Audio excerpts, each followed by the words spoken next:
not mistaken, Shadi. I think we have few colleagues who will be posing questions via the WhatsApp line.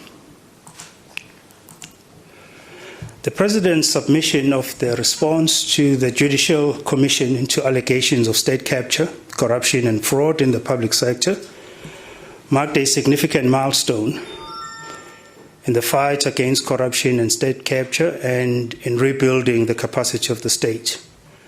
More pleasing for the President are the gains already attained in this effort against corruption by various state institutions. The recent approval by Cabinet of the National Framework towards the implementation of the professionalization of the public sector, which was released by Minister Nxesi this morning, is another key milestone aimed at developing a professional and ethical public service that will not bow down to undue pressure seeking to undermine government institutions and perpetrate state capture.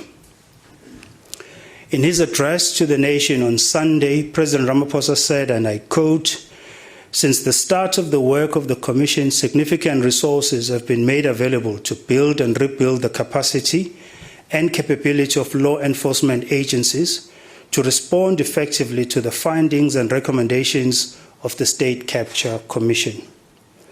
The President went on to say, as a result of this work, the investigating directorate that we established within the National Prosecuting Authority has to date enrolled 26 cases, 89 investigations, and 165 accused persons have appeared in court for alleged state capture-related offences. Law enforcement agencies have to date been granted freezing or preservation orders to the value of 12.9 billion rands. A total of 2.9 billion rands has been recovered and returned to the affected entities, and SARS has collected 4.8 billion rands in unpaid taxes arising from the work of the Commission. South Africans should therefore take to heart that the work of the Commission is bearing fruits and will continue to do so as government and many other state institutions continue implementing their respective areas of the Commission's recommendations. Over the last couple of days and weeks, a lot has been said about the President's performance while in office, and I thought it will be useful to just touch on a few, not all of them, just a few, of his administration achievements. President Ramaphosa, as you'll all know, ascended into the presidency to inherit a state crippled through corruption, state capture, and a stagnant economy. The COVID-19 pandemic worsened the challenges of unemployment and poverty. Notwithstanding these mounting difficulties, the President embarked on a bold investment, growth, and employment drive. This effort raised 1.14 trillion rands in new investment commitments through the 4 SA investment conferences. This is over 90% of the 1.2 trillion target for government's ambitious investment drive. Of these commitments, around 330 billion rands has already flowed into the economy. About 15 billion rands has been invested in black industrialist businesses. This effort has gone further to establish the Infrastructure Fund as a blended finance facility for infrastructure and Infrastructure SA to coordinate a massive public infrastructure build. To date, 34 out of 50 strategic infrastructure projects are in implementation stages, accounting for 281 billion rands of a total budget of 340 billion rands. The Public Employment and Youth Empowerment established the Youth Employment Service, known as YES, together with private sector partners, which has to date created over 86,500 work experiences for young people. It has created over about 1,098,304 work and livelihood opportunities for unemployed South Africans through the Presidential Employment Stimulus, Of the participants, 84% are youth, 62% are women. And the key programs of the stimulus include employing 596,109 education and general assistants in 22,000 schools, providing production input vouchers to 142,004 small-scale farmers, provided 25,000 opportunities in environmental management and rehabilitation. The President led far-reaching economic reforms that led to the establishment of Operation Vulindlela as an initiative between the Presidency and National Treasury to drive an ambitious economic reform agenda to accelerate growth, investment, and job creation.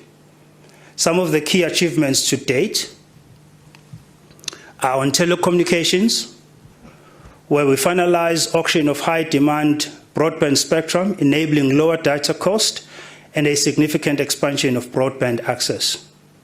On embedded generation, remove the licensing threshold for private investment in embedded electricity production. Over 1,132 megawatts as of the 5th of September 2022 of private renewable power generation have been registered to date, with a pipeline of over 6,000 megawatts of projects at various stages of development. On ports and rail, identified possible private sector partners to invest in and manage container terminals at the Durban and Ngukha ports, and issued a request for proposals to allow third-party access to the rail rate network. On water, we cleared the water use license backlog and significantly improved turnaround time. Also published the Green Drop report for the first time since 2014 to ensure better monitoring of water and wastewater treatment quality, enabling stronger interventions in failing municipalities.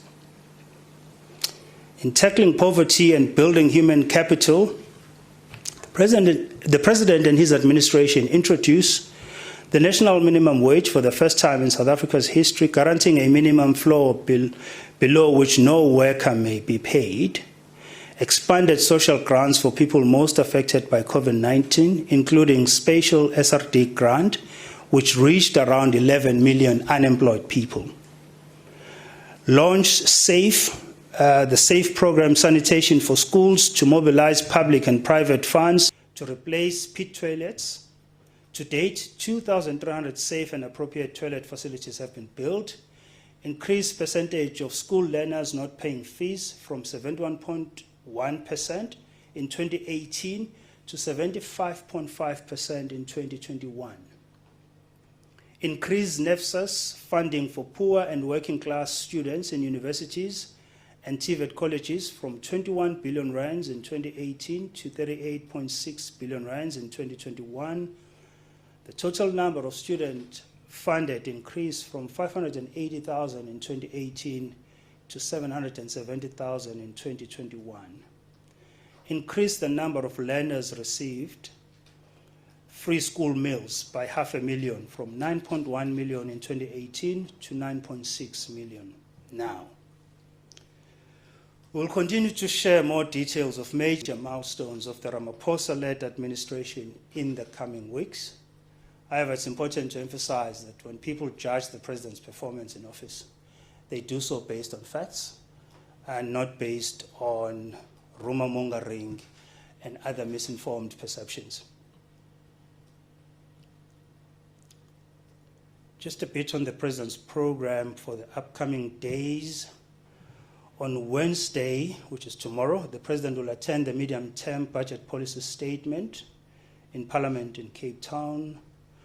On Thursday, the 27th of October 2022, President Ramaphosa will welcome to the Union Buildings Prime Minister Pedro Sanchez Peros Castellon of the Government of Spain for an official visit. The visit will solidify already strong relations between South Africa and Spain. It will be Prime Minister Sanchez's first visit to South Africa since he assumed office in 2018. The expectation is that the visit will translate the long-standing bilateral relations between the two countries into tangible projects that will stimulate greater interest from Spain into South Africa.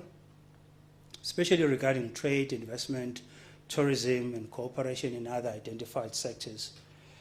South Africa was the 40th largest destination for Spanish exports and 47th largest source of Spanish imports globally. Bilateral trade reached the highest peak in 2018 at 51.7 billion rands, before tapering off to 38.8 billion rands in 2019. Bilateral trade recovered slightly by 0.5% to 39.1 billion rands in 2020 amid the COVID-19 pandemic. Engagements during the visit will also include a session with the business communities from both countries. On Friday, the 28th, President Ramaphosa will attend the inauguration of Prime Minister-elect Sam Matekane of the Kingdom of Lesotho. Attending the inauguration will provide President Ramaphosa with the opportunity to congratulate the Prime Minister-elect on his electoral success and the people of the Kingdom for conducting successful elections. The visit to Lesotho will also cement relations with the Kingdom of Lesotho and its new leadership. On Saturday, the 29th of October, President Ramaphosa will preside over the official certificate of recognition handover ceremony to the Amazulu King, His Majesty King Misuzulu Kazolithini. The occasion will be held at the Moses Mabhida Stadium. South Africa is hosting peace talks to end the conflict in the Tigray region. And in this regard, President Ramaphosa is honored that the government of the Republic of South Africa has been requested to host the African Union-led peace talks between the government of the Federal Democratic Republic of Ethiopia and Tigray. The peace talks, which have been convened to find a peaceful and sustainable solution to the devastating conflict in the Tigray region, started today, the 25th of October, and will end on the 30th of October. As a country committed to the African Union's objectives of silencing the guns, South Africa is ready to serve as a host and provide assistance to the peace talks. President Ramaphosa readily agreed when he received the African Union's request for South Africa to host the peace talks. Such talks are in line with South Africa's foreign policy objectives of a secure and conflict-free continent.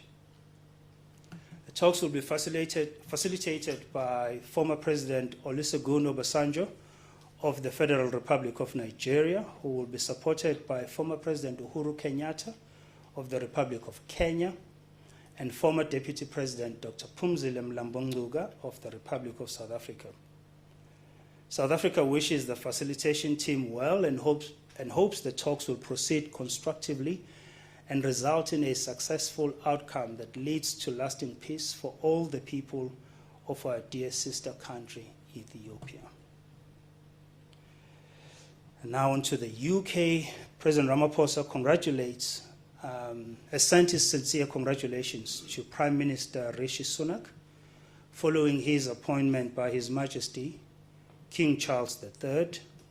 South Africa and the United Kingdom enjoy historically strong and friendly relations, and the President expressed confidence that this strategic relationship will continue to grow from strength to strength. President Ramaphosa looks forward to working with Prime Minister Sunak to further strengthen the bonds of cooperation and friendship between the two countries. I'll end there for now, colleagues, and I'll be happy to take questions at this time.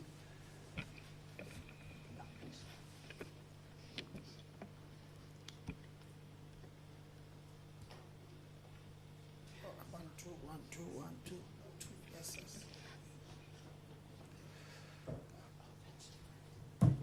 Thanks. Thank you.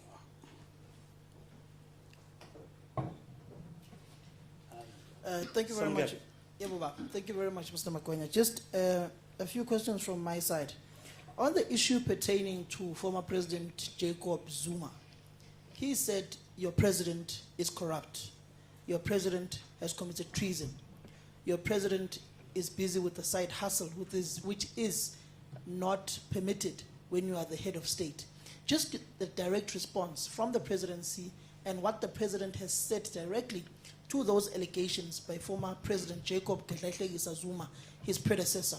Secondly, former President Mbeki has been very critical of President Ramaphosa, particularly within the past year and a half. What relationship do the two have, particularly looking at the historical relations dating back to that leaked report of President Ramasel Ramaphosa, then as an NEC member, along with other NEC members of the ANC, in a plan allegedly to topple Mbeki at the height of his presidency.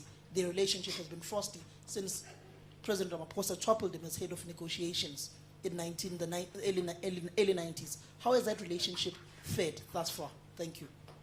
Thank you, Samgela. Hello. Khomole Mamotumokolo, UFM. The president said lifestyle audits for the president, deputy president, ministers, deputy ministers are being managed by the director general in the presidency and undertaken by an independent external service provider. Who is the independent external service provider? When was this service provider appointed? And when can we expect the outcome of the lifestyle audits to be released? My second question, the president made a fresh commitment to implement the Zondo Commission recommendation on the intelligence services and the recommendations by the high-level review panel on state security agency. Last year, the presidency moved the state security to the presidency. What has been some of the interim measures taken by the presidency to strengthen the agency since this move? Sorry, ma'am, I didn't get your name. Khomole Mamotumokolo, UFM. Okay. Okay. Okay. Do you have another question? Debo? Okay. Well, in Tebo, with the SABC, I've seen that, Mr. Magwenya, you spoke at length about government or the administration of President Ramaphosa creating jobs, especially for young people. But now the question is, what has the administration done in terms of engaging business? Because it seems government is the only one that is creating jobs, as opposed to being a collective responsibility by government, labor, and business. What have you do as the administration to make sure that business as well contribute in the creation of jobs? And I'm saying this against the backdrop of government being the only sole provider, or maybe government becoming an employment scheme as opposed to an institution either to give services, not being the sole responsibility, its sole responsibility being to create jobs. And maybe secondly, you said that President Ramaphosa has achieved a lot, and you said that people are informed by rumors, rumor mongering and misinformed perception. Are you saying President Mbeki and President Zuma are informed by perception and are rumor mongering? Okay. Last one, choose Pamandla. Ngiyabonga kakhulu baba. In your opening statement, you say you President Cyril Ramaphosa inherited basically a corrupt state, or a state that has been plagued by corruption and other challenges that have led to lack of job creation, unemployment, and economic growth. But some would argue that that statement is not entirely true. He did not inherit it. He was part of it. And he did not speak about the rot that he was happening since he was part of it from 2012. So that statement is not entirely true. He said nothing about the rot that was happening. And then you also touched on the issue of Saturday. He will be handing over that certificate of recognition to King Misuzulu. Princess Magade, who's contesting King Misuzulu, has basically asked the president not to continue with recognizing the king. The president has not responded. The matter is in court. What is the president's response to what Princess Magade has said? On the Just Energy Transition Partnership, it's been a year now since wealthier nations made a pledge of $8.5 billion in terms of supporting South Africa's just transition. there was going to be an engagement to say under what conditions is South Africa going to accept that funding. Has that been concluded? COP27 is fast approaching. Will the President and the South African delegation be unpacking that in Egypt during COP27? If the country has decided to accept that funding, under what conditions? On the issue of the Zondo Commission, following the President's address... Chief, how many questions? Only 2 more to go. Only two. On the Zondo Commission, some have criticized the President, saying his address did not outline clearly what is he going to do. Basically, they've criticized his address as having been lukewarm. And also, when is he appointing the Inspector General of Intelligence? Lastly, when is he keeping his promise of engaging the media on regular basis? He has not honored that commitment that he will engage and take questions from the media. Thank you. Sure. Okay. At some point, colleagues, you'll have to remind me if I do not appropriately represent your questions. Okay, so let's start with Samgelo. And I think maybe Samgelo, it's best that I provide you with a clarification on the management of President Ramaphosa's financial interest. On assumption of the position of Deputy President in 2014, President Ramaphosa embarked on a process to comply with the Executive Ethics Code with respect to his financial interest. The Executive Ethics Code requires that members of the executive should either dispose of financial interest, which may give rise to a conflict of interest, or place the administration of such interest under the control of an independent and professional person. The President decided to dispose of those interests, which may give rise to a conflict. On the 26th of November 2014, Shanduga announced Mr. Ramaphosa's divestment from the group. This involved the disposal of interest in regulated sectors like mining, telecommunications, and energy,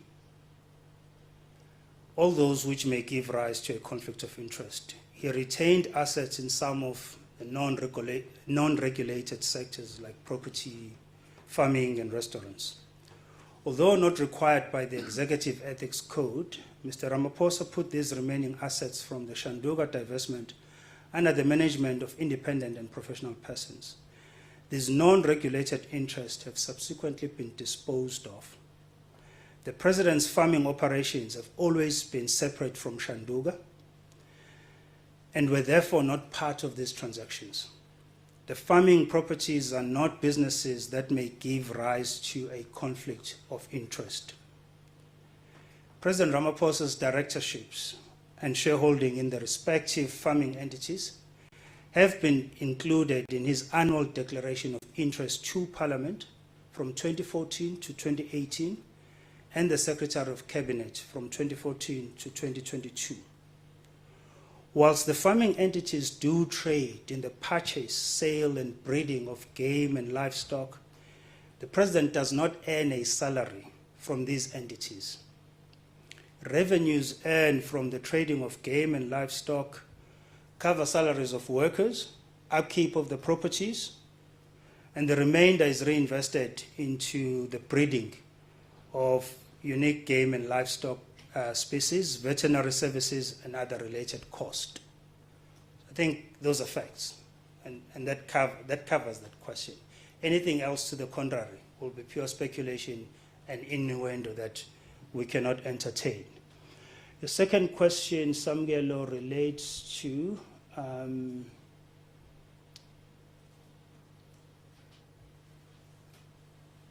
the relationship between President Ramaphosa and President Mbeki.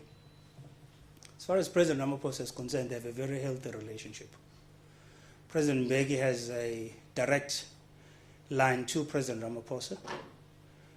President Ramaphosa values opportunities where he engages with former President Mbeki. With respect to that old intelligence report really can't comment on those documents that were never authenticated in any shape or form, and there were never any investigations to that. How President Mbeki left office is well known, and it's a matter of historical record, which we're not going to reposition or describe in a different fashion from what is recorded in history and from what we all witnessed in Polokwane and subsequent thereafter. Your last question, Samgelo, you spoke about, I think I'm done with you, Samgelo, yeah. You,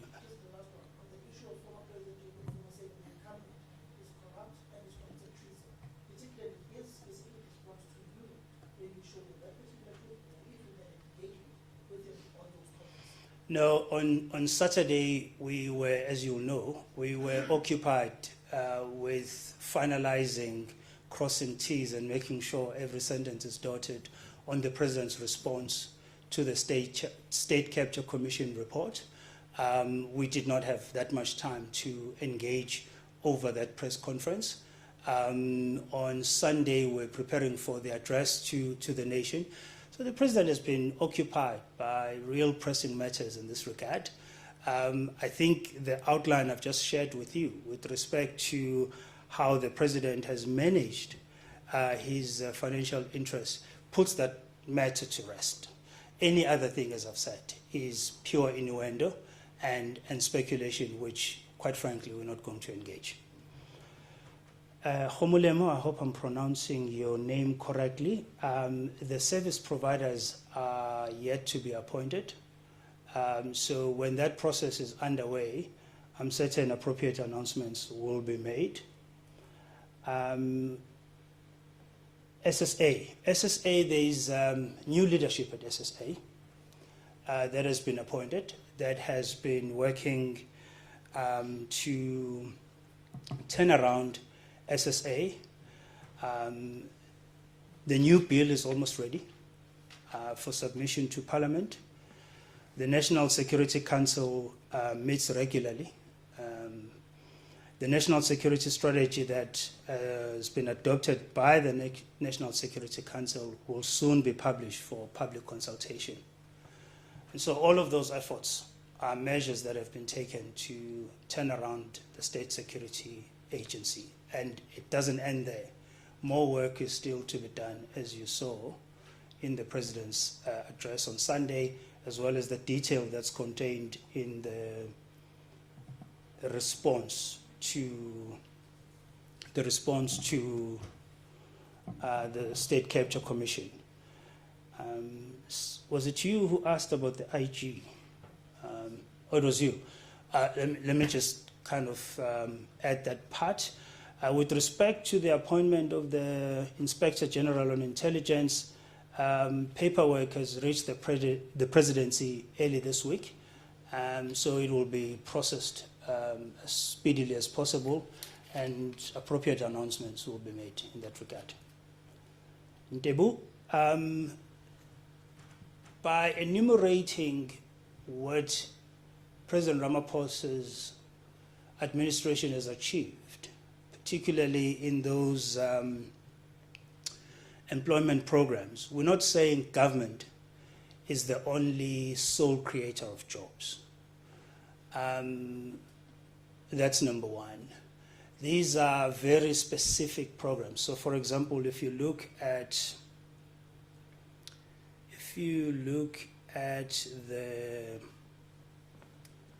I'm looking for, if you look at the education assistance, for example, the employment of the 596, 109 education and general assistants in 22,000 schools. The idea with that program was to give an opportunity to unemployed graduates to earn some form of work experience.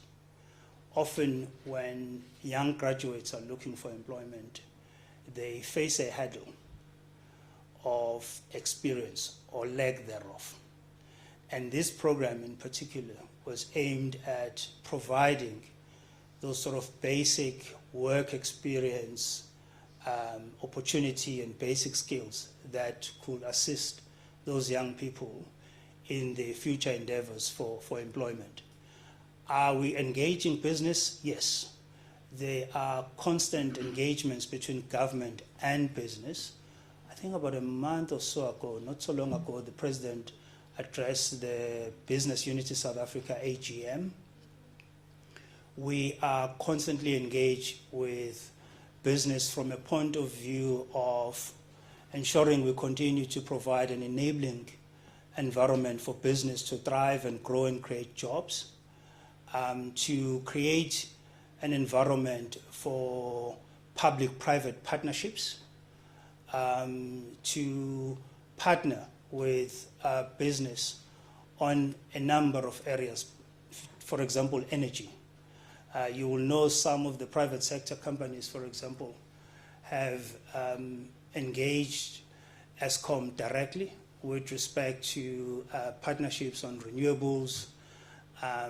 You will know that the removal of the licensing threshold on embedded generation will benefit a lot of businesses when they're able to generate their own power. And, hopefully we'll get to a point where we will have a very clear mechanism that regulates how that power will be, could be fed into the grid.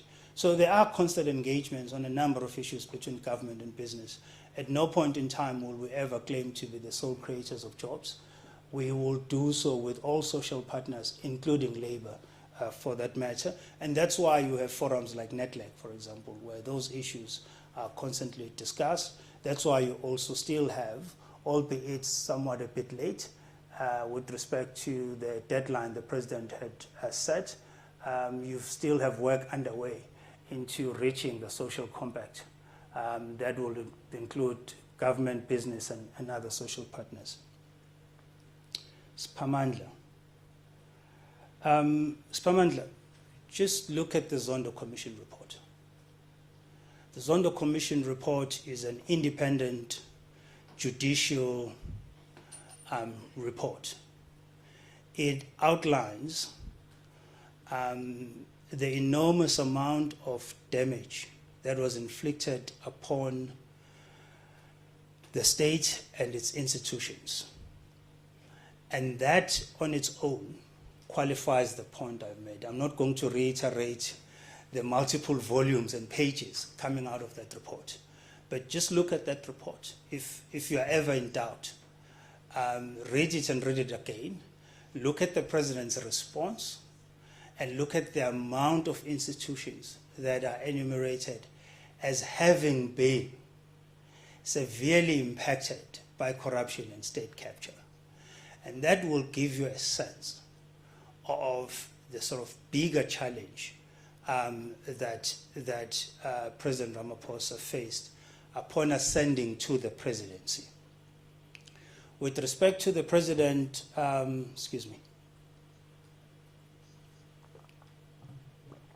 with respect to the President being silent during that time, I believe that issue was dealt with in his submissions at the Zondo Commission, and I don't think it warrants repeating.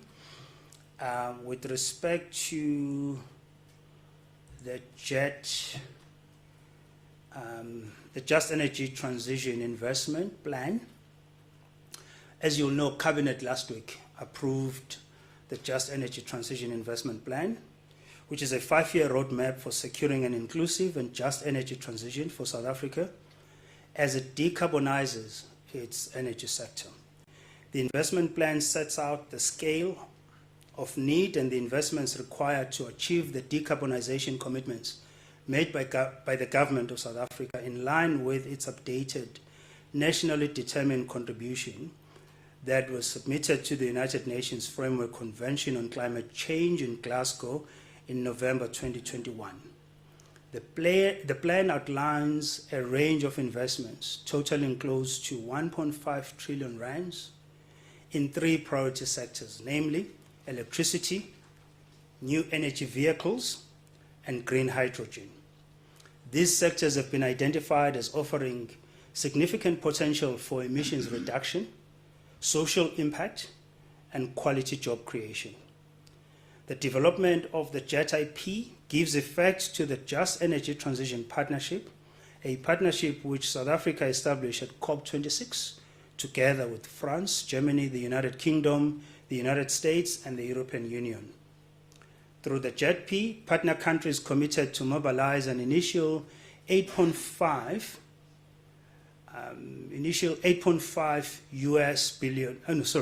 $8.5 billion. See why numbers are difficult. Over a period of 3 to 5 years. Let me just go through that sentence again. Through the JET-P, partner countries committed to mobilize an initial $8.5 billion over a period of 3 years to 5 years. This catalytic financing is in turn intended to leverage significantly more funding from other local and international private and public sources. South Africa will continue to engage with its international partners at the highest level in the lead up to COP27 to ensure that the financing commitment is commensurate with the level of ambition committed to the investment plan. The investment plan will be made available to the public, and a process of further engagement with stakeholders will follow. Then we go to the criticism around the President's response to the Zondo Commission report. I don't know what informs the criticism. Maybe it's people who had other expectations and they've not read the President's response. If you read the President's response, you will pick up quite quickly and very easily that for every commitment that is outlined, there are time frames, there's a clear outline in terms of what government has considered, what the President has considered, before arriving at a set of actions that have been adopted for implementation. So for example, if you take PRASA, the Commission recommended that a commission of inquiry be instituted to investigate the issues at PRASA.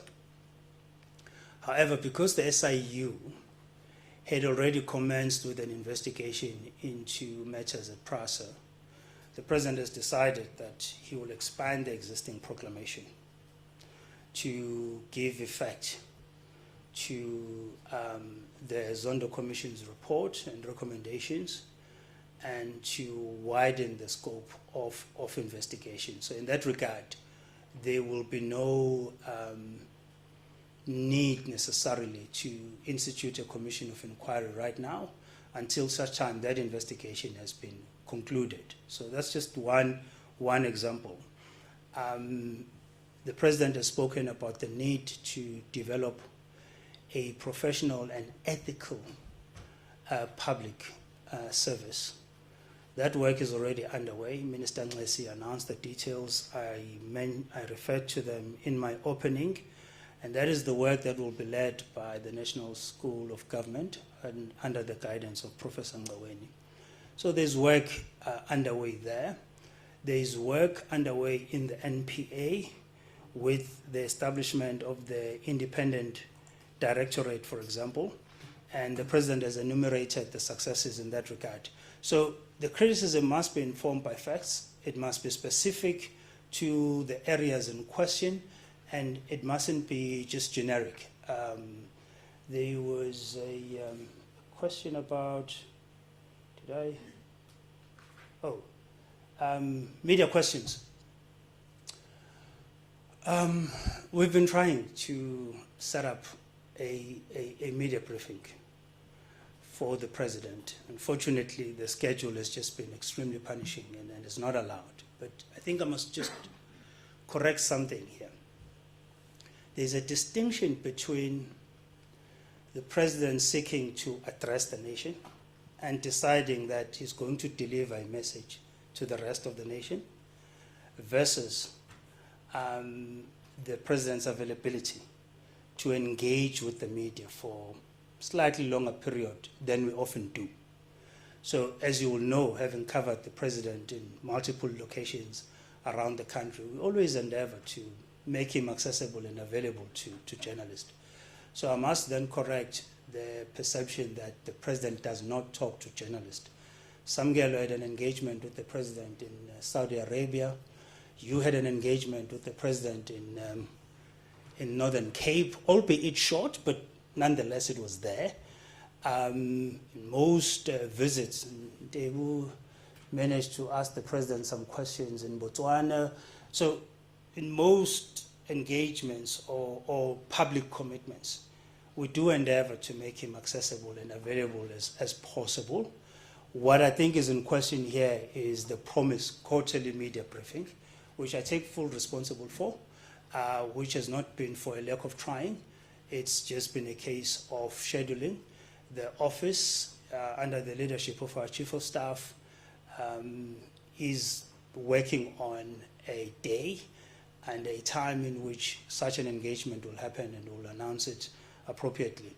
I can't commit to that date, but I think I can put my head on the block and say before the end of this year, we will have an engagement with the president. You've seen the international program, for example. In the month of October, we have the UK, month of November, we have the UK, Kenya, COP. It's a very punishing program, over and above domestic commitments. Colleagues, I hope I've covered all the questions.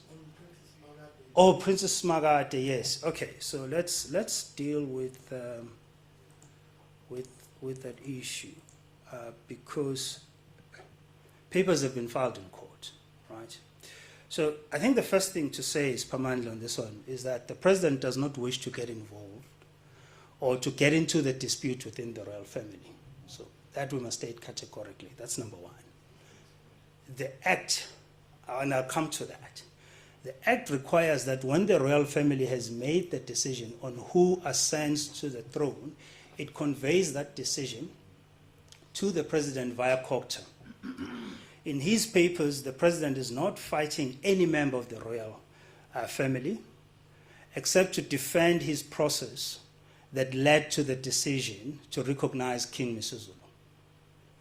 What was in front of the president were records of meetings of the royal family and confirmation of the family's decision.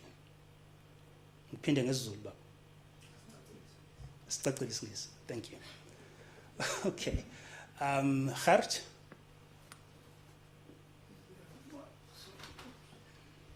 The president said on Sunday, sorry, thanks. But let me try. The president said on Sunday that he's attending to the commission's recommendations on members of the executive against whom adverse findings were made. Is there a time frame attached to that? Can I also ask two other very short questions? Is the president disappointed with the lukewarm reception on his submission on Sunday? I see the New York Times has also said it's neither here nor there, and he should have said something about catered deployment. And then the last question, has ex-President Zuma also got an open line to the president? Can he also speak to the president whenever he feels he wants to speak to him? Of course. Of course. President Zuma can reach out to President Ramaphosa with his concerns or ideas at any time he feels so appropriate. What I've said